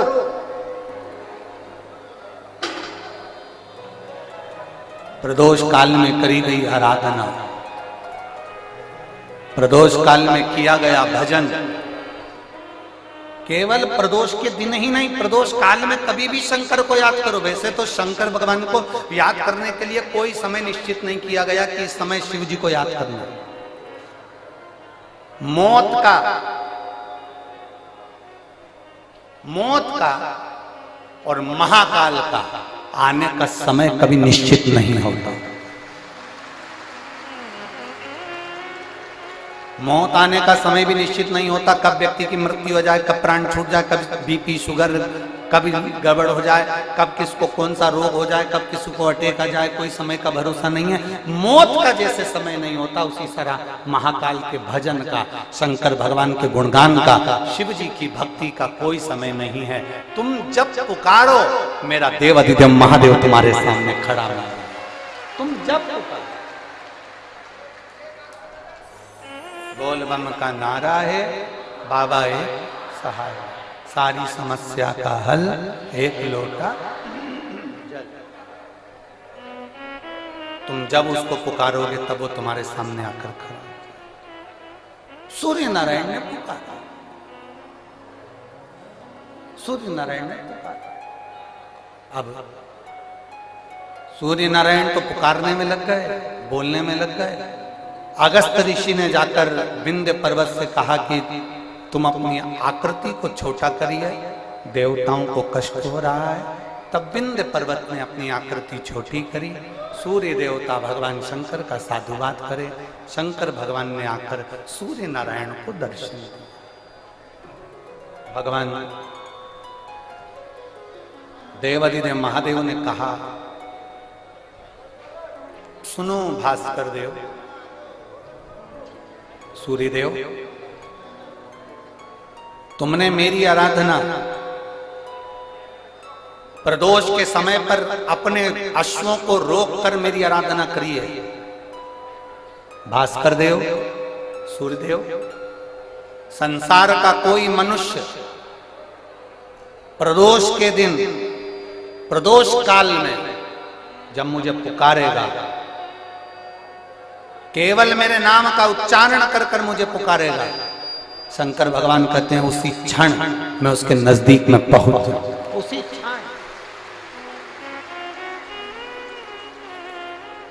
अकाल मृत्यु वो मरे जो काम करे चंडाल का, काल उसका क्या बिगाड़े जो भक्त हो महाकाल का। जो शंकर की आराधना करने वाला है, शिव की उपासना करने वाला है, शंकर का गुणगान करने वाला है, शिव की स्तुति करने वाला है, उसका बाल बांका नहीं होता। 12 ज्योतिर्लिंग का चरित्र श्रवण कराते हुए तुमरुका जी चंचुला देवी से कहते हैं, चंचुला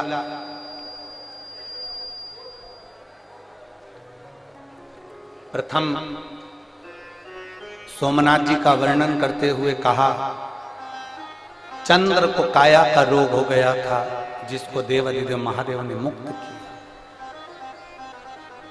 दूसरा वर्णन आता है मल्लिकार्जुन का, कार्तिकेय बाबा रुष्ट होकर चले जाते हैं। रुष्ट कार्तिकेय बाबा को मनाने के लिए शंकर पार्वती जी ने मनाया, तो भगवान षडानंद कार्तिकेय को मनाने के लिए पहुंचे तो मल्लिकार्जुन के रूप में पूजा। दूषण नाम के राक्षस का संहार कर कर भगवान शंकर महाकाल बनकर प्रकट हुए। विंध्य नामक पर्वत के तप करने पर भगवान शंकर प्रकट होकर ओंकारेश्वर के रूप में विराजमान होगा। नर नारायण के तप करने पर भगवान शंकर केदारेश्वर बनकर प्रकट हो जाते हैं। कुंभकर्ण की पत्नी करकटी, करकटी का पुत्र भीम, जो सारे यज्ञ अनुष्ठान दान पुण्य सब बंद करवा देता है, तो शंकर भगवान आकर उसका संहार करते हैं तो भीमा शंकर बन जाते हैं। अगला वर्णन आया है काशी विश्वनाथ, मनु शत्रुपा ने तप कर कर भगवान शंकर को यहां पर विराजमान करा, विश्वनाथ के रूप में विराजित। फिर वर्णन आया है त्र्यंबकेश्वर, गौतम बाबा पर गौ हत्या का दोष लगता है, ब्रह्मा विष्णु महेश आकर एक लिंग के रूप में विराजमान होकर उनको दर्शन देते हैं और गौ हत्या के दोष से मुक्त करते हैं। अगला वर्णन आया है श्री वैद्यनाथ, रावण भगवान शंकर को लेकर जा रहा था, लघु शंका लगने पर संध्या वंदन करने के भाव से रुका, शिवलिंग नीचे रख दिया, उठा नहीं, वो वैद्यनाथ जी के रूप में विराजमान हो। अगला वर्णन है नागेश्वर, दारुक नाम के असुर का संहार कर कर भगवान नागेश्वर के रूप में विराजमान हुए। फिर वर्णन आया है रामेश्वरम, राम जी ने लंका पर चढ़ाई करने से पहले भगवान शंकर की आराधना करी, एक लोटा जल समर्पित करा, शिव जी रामेश्वर के रूप में विराजमान हुए। फिर वर्णन आया है श्री कृष्णेश्वर, सुधर्म नाम के ब्राह्मण की 2 धर्म पत्नियां थी, एक सुदेहा एक घूष्मा। सुदेहा की यहां संतान नहीं हुई, घूष्मा की यहां औलाद थी। सुधर्म ने घूष्मा से कहा कि तुम्हारे गर्भ से अगर औलाद हो गई है तो ये औलाद तुम सुदेहा को दे दो, तुम्हें दूसरी औलाद हो जाए। सुदेहा को संतान दे दी। सुदेहा ने संतान को पाल पोस कर बड़ा करा, उसका विवाह कर दिया। उसका विवाह होने के बाद बहू आ गई, बहू को मालूम पड़ा कि मेरी असली सास तो घूष्मा है। सुदेहा को पूछना बंद कर दिया।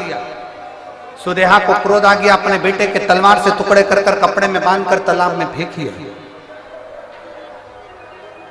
घूष्मा ने 1 महीना हो गया था अपने बेटे को नहीं देखा, 1 हफ्ता हो गया बेटे को नहीं देखा, अपने बच्चे का दर्शन नहीं कर पाई।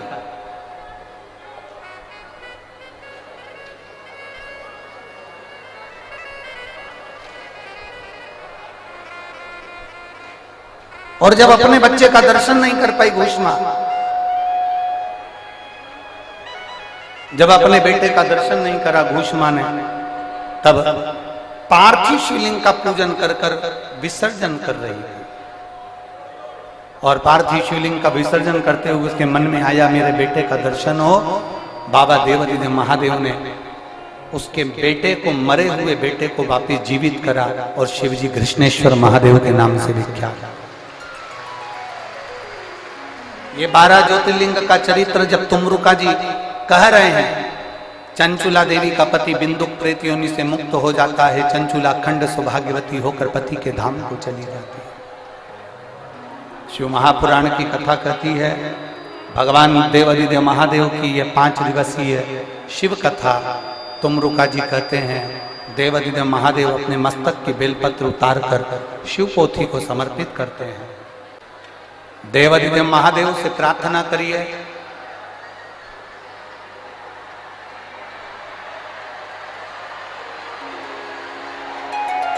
भगवान देवादिदेव महादेव से निवेदन करिए, प्रार्थना करिए कि भगवान शंकर आप सभी के मन के भाव को पूर्ण करें।